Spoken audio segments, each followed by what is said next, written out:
Hey guys, so today I want to bring a topic up that some of you guys might not have heard of, a law that's called a disenfranchisement law.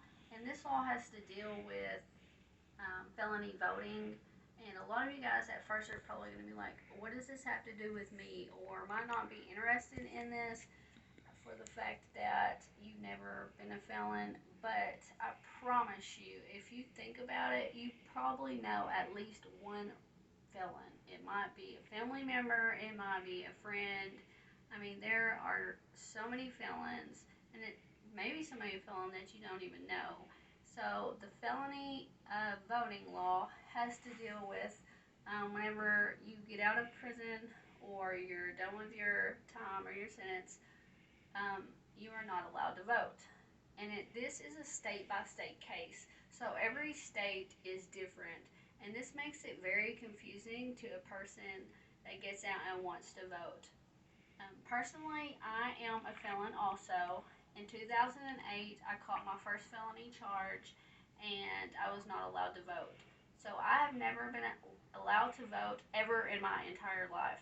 And that's one thing that I've always wanted to do. I feel like my voice matters, and so does the other 5 million felons that are not allowed to vote. Every person that's a citizen of the United States should have the freedom to have their voice heard. One of the reasons that these laws haven't been changed is because of congressional power. When I mean congressional power, it has to do with politics. Um, Democrats and Republicans rely on votes. Most people that are felons are lean toward Democratic views, and so Republicans want really do a big pushback on this because that suppresses the votes on the Democratic side.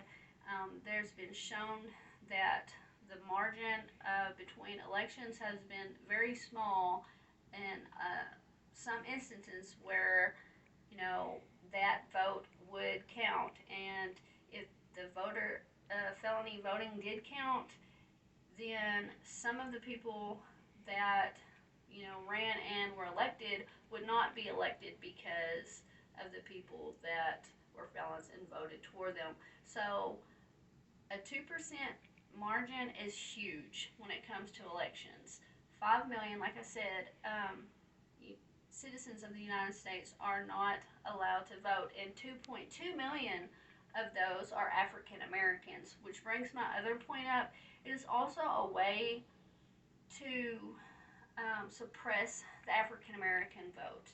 If you did a search, you would find that where African Americans are, in prison the most, or have been out but have like the most charges, those are the states that have stricter re-enfranchisement laws than states that have populations of white males that are predominantly, 90 something percent in prisons.